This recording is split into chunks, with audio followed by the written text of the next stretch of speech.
Welcome back to espresso. बात करेंगे कुछ मौशी सूरत हाल की। तो मुल्क में जारी सियासी गैर यकीनी से मौशी हालात संगीन होने लगे हैं। ज़िमनी इलेक्शन के नताज के बाद मौशी इशारिये मजीद गिरावट का शिकार हो गए हैं, जबकि बैरूनी अदायगियों का जो दबाव है मुसलसल बढ़ रहा है। ज़र मुबादला के ज़खायर कम होकर 9 अरब डॉलर तक आ गए हैं। रुपए की तारीखी बेकदरी देखी जा रही है और साथ साथ डॉलर की बात की जाए तो वो बेलगाम हो चुका है। ओपन मार्केट में अमेरिकी करेंसी तारीख की बुलंद तरीन सतह 224 रुपए तक पहुंच गई है, जबकि स्टॉक मार्केट में भी शदीद मंदी का रुझान है। एक ही दिन में सरमायाकारों को 137 अरब रुपए का नुकसान उठाना पड़ा है।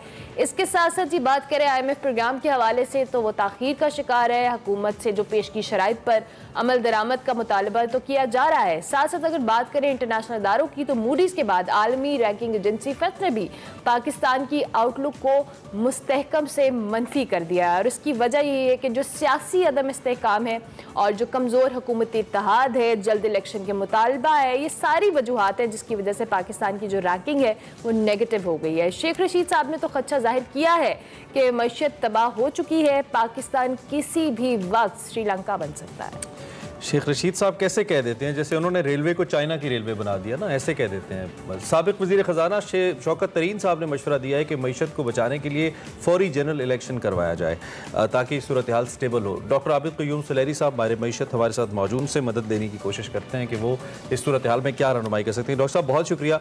बहुत संगीन सूरत हाल है, इसमें कोई दो राय नहीं है और ये सूरत हाल दिन ब दिन ख़राब हो रही है। हमने इसको इस हद तक जाता एक्सपेक्ट नहीं किया था। पाकिस्तान में मौशी बहरान आते रहे हैं, सियासी बहरान भी आते रहे हैं, लेकिन इस दफ़ा ये दोनों चीज़ें जो क्लब की हैं और उसका जो इम्पैक्ट ओवरऑल आया है शायद इंटरनेशनल रिसेशन की वजह से, ये बहुत ही ज़्यादा है। क्या हमारे मुल्क के नातमा कंधे इस सूरत हाल को बर्दाश्त कर जाएंगे या फिर जिस तरह शेख रशीद साहब जैसे लोग बातें कर रहे हैं वैसी कोई सूरत हाल वाकई हो सकती है? डॉक्टर साहब कैसे देख रहे हैं? देखिए, सूरत हाल की संगीनी में तो कोई शक नहीं है। और अगर आप पाकिस्तान के जो सॉवरन डेट रिस्क जो है उसको देखें तो ब्लूमबर्ग ने पाकिस्तान को चौथा मुल्क करार दिया है एल सल्वाडोर, गाना और ट्यूनीसिया के बाद, जो कि अपने लॉन्ग टर्म कर्जों पे डिफ़ॉल्ट कर सकते हैं। जिसका मतलब ये है कि आपकी जो क्रेडिट वर्दीनेस है वो दिन ब दिन गिरती चली जा रही है। और इस सूरत हाल में आई वुड से कि जो सियासी अदम इस्तेहकाम इसको ज़्यादा एग्रेवेट कर रहा है, क्योंकि इस वक्त होना क्या है, होना ये है कि आपको IMF की ट्रांच फौरी तौर पे चाहिए ताकि आपकी करेंसी जो है वो मुस्तहकम रह सके, आपकी क्रेडिट रेटिंग जो है वो बेहतर हो सके। IMF की, जैसा कि आपके प्रोग्राम्स में कई दफ़ा बता चुका हूँ इससे पहले भी, कि IMF की ट्रांच अभी अगस्त के एंड पे आएगी, वो भी उस सूरत में जबकि बाकी प्रायर एक्शन जो है वो कंप्लीट हो चुके हों। यानी अभी पावर टैरिफ जो है उसमें इजाफा है, गैस के टैरिफ में इजाफा होगा, बिजली और गैस के नरक, और 1 अगस्त को पेट्रोलियम डेवलपमेंट लेवी में इजाफा होगा। अगर आखिरी मंडी में तेल की कीमतें जो है उनमें कमी ना आई तो इसका मतलब है कि 10 रुपए के करीब दोबारा से पेट्रोल और डीजल की कीमतों जो है उनमें इजाफा हो रहा होगा। अब ये वो इक़दाम हैं जो कि कोई भी हुकूमत जो है, पोलिटिकल पार्टी, वो अकेला करते हुए डरेगी। और स्पेशली पंजाब के बाई इलेक्शंस के रिजल्ट्स के बाद PDM कोलिशन 10 दफा सोचेगा कि उसको अपनी पॉपुलैरिटी और अपना पॉलिटिकल कैपिटल किस हद तक स्टेक पे लगाना है। और यहाँ से आगे का जो सफर है वो एक कलेक्टिव पॉलिटिकल विजडम से स्टार्ट होता है। वो उसमें आप इकोनॉमी को पॉलिटिसाइज नहीं कर सकते। इकोनॉमी को पॉलिटिसाइज करने का मतलब होगा कि एक लूज लूज सिचुएशन में आ जाएंगे जिसमें कि तमाम स्टेक होल्डर्स लूज कर रहे होंगे। और अब यहाँ पे ये देखना है कि कोई भी पार्टी वफाकी हुकूमत बनाती है उसको कमोबेश इन्हीं चैलेंजेस का सामना होगा और उसको अपोजिशन की भरपूर सपोर्ट चाहिए होगी जो फंडामेंटल्स ठीक करने के लिए कुछ इक़दाम लेने हैं। और उसके साथ साथ जो आपके लोअर मिडिल क्लास और मिडिल क्लास जो इन इक़दाम से जो फंडामेंटल्स को ठीक करने के लिए जो इक़दाम होंगे उससे जो पिसेगी, उसके लिए भी एक लाया अमल जो है वो तैयार करना बड़ा जरूरी है। ऐसे लगता है डॉक्टर साहब ये वाहिद वो ब्रिज है जिसको क्रॉस किए बगैर अब इस दरिया के पार नहीं जा सकते, और वो ब्रिज है पॉलिटिकल स्टेबिलिटी का, समहाउ चार्टर ऑफ इकोनॉमी या चार्टर ऑफ पाकिस्तान, जिसके ऊपर सबका न सिर्फ इत्तेफाक हो बल्कि एक दूसरे की हिमायत भी हो। लेकिन ये नहीं हो सकता, ये नहीं हुआ पिछले 75 सालों में। और मौजूदा सियासी सूरत हाल तो डॉक्टर साहब आप मुझसे बेहतर जानते हैं, बहुत कशीदा है, ये होता नजर नहीं आता। तो पाकिस्तान किस तरफ जा रहा है फिर? क्या कोई जी, मैं आपको सिर्फ ये बता सकता हूँ कि ये जो डेप्रिसिएशन हो रही है रुपए की, अगर पिछले 4 महीनों की डेप्रिसिएशन देखें तो ये पाकिस्तान की डेट सर्विसिंग में उतना ही इजाफा हो गया है जितना कि पाकिस्तान का इस साल का वफाकी हुकूमत के पास रेवेन्यू है 4.9 ट्रिलियन रुपीस।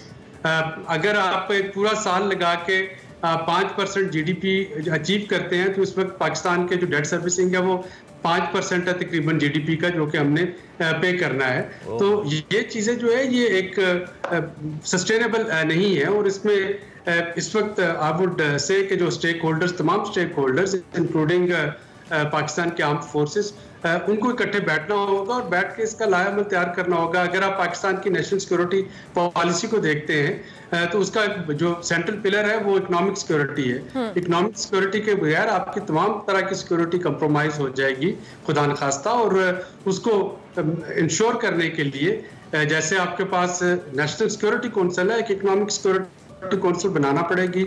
उसमें चारों सूबों के वज़राए आला को मदऊ करें, मेंबर बनाए, उसमें पार्लियामेंट्री कमेटीज जो हैं, जो पार्लियामेंट में पॉलिटिकल पार्टीज उनके नुमाइंदे हों, और उसमें अस्करी क़यादत जो है वो मौजूद हो, और बैठ के वो कम से कम 5 साल का एक लाहेअमल तैयार करें डेट सर्विसिंग के बारे में, एनर्जी सर्कुलर डेट के बारे में, जो स्टेट ओन्ड एंटरप्राइजेस हैं उनके बारे में, ट्रेड जो है वो बैलेंस उसके बारे में। तो जो कुछ ऐसी चीजें हैं जिसपे कि कंप्रोमाइज नहीं किया जा सकता, ठीक है, जो भी इस पर कंप्रोमाइज करेगा लूजर पाकिस्तान के अवाम होंगे उसके। बिल्कुल, उसके इम्पैक्ट पाकिस्तान के अवाम पे आएगा। दूसरी जानिब आलमी जो रैंकिंग या रेटिंग एजेंसीज हैं, उन जो रेटिंग के मुताबिक जो पाकिस्तान की मईशत है वो भी मनफी हो गई है, और बहुत सारी रीज़न जो हम अभी सियासी बहरान की बात कर रहे थे, अदम इस्तेहकाम की बात कर रहे थे, या फौरी इलेक्शन के मुतालबे के हवाले से, ये जो वजूहात बताई जा रही हैं, जो खदशात हैं पाकिस्तानी मईशत को लेके आलमी रेटिंग, जैसे हम मूडीज़ की बात करें थे, फिच की बात करें, किस हद तक दुरुस्त हैं? और जिस तरह से शेख रशीद साहब की भी स्टेटमेंट आई, या दीगर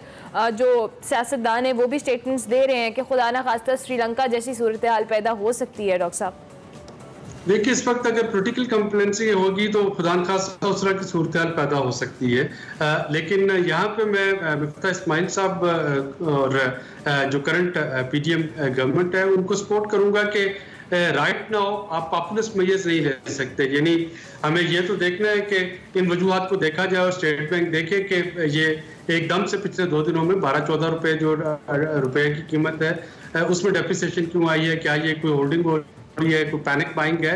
लेकिन उसके अलावा जो आपने स्टेप्स लेने हैं, जिन स्टेप्स का वादा किया हुआ है आईएमएफ के साथ, अगर वो स्टेप्स नहीं लेते, आप पॉपुलिस्ट मेजर्स को अडॉप्ट करते हैं, तो फिर श्रीलंका जैसी सूरत हाल जो है वो पैदा होगी। और मैं सिर्फ नाज़रीन को याद दिलाता चलूँ कि राजापक्सा की गलतियाँ क्या थी। राजापक्सा की गलतियाँ ये थी कि जब उनको रेवेन्यू चाहिए था, उन्होंने अपना जीएसटी जो है उसको हाफ कर दिया था, 7% पे ले आए थे।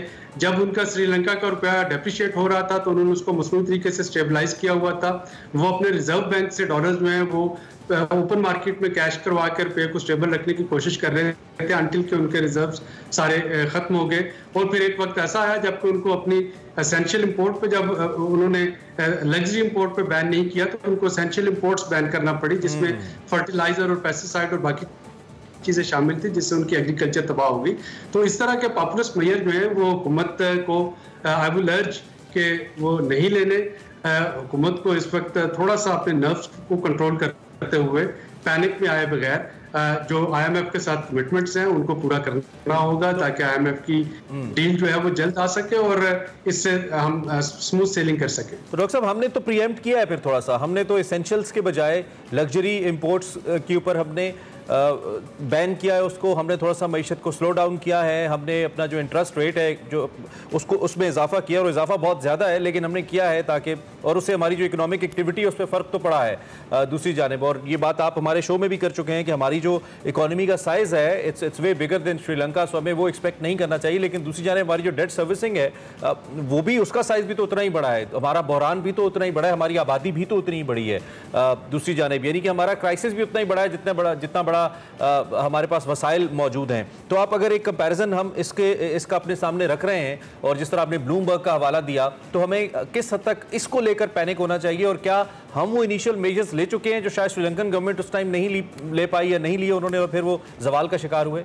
मेरा ख्याल 2 मेजर्स तो हम ले चुके हैं। आपकी मॉनेटरी पॉलिसी जो है वो इस वक्त इन्फ्लेशन को कंट्रोल करने की कोशिश कर रही है। इसी तरीके से रुपए की डेप्रिसिएशन जो है वो उसमें स्टेट बैंक के पास रिजर्व है ही नहीं, तो हम उस पर इंटरफेयर कहाँ से करेंगे? जाहिर है अगर इंटरफेयर करेंगे तो फिर हमारे पास इंपोर्ट्स के लिए डॉलर नहीं बचेंगे।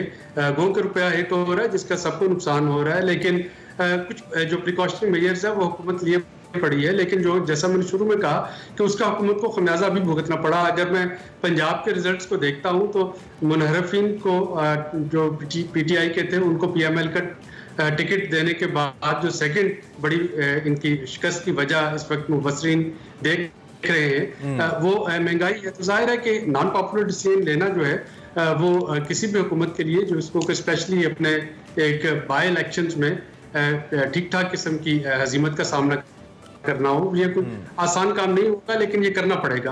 और यही वजह कि फैसले लेने पड़ेंगे। इसके लिए इसकी अपोजिशन की उनको सपोर्ट चाहिए, और अगर पीटीआई भी वफाकी हुकूमत में आ जाती है तो पीटीआई को भी यही सपोर्ट चाहिए होगी, क्योंकि उसके बगैर आपका आगे बढ़ना मुश्किल नहीं है। और इस पे इत्तेफाक हो रहा फिल वक्त मुझे लगता है पॉसिबल नहीं है, लेकिन डॉक्टर साहब थैंक यू वेरी मच, आपने कुछ बड़े हौसला सोल्यूशंस बताए हैं। माहिर मईशत को सुन लीजिए, आर डियर पॉलिटिशियंस, वो आपको जो मशवरा दे रहे हैं आप खुद भी समझते हैं।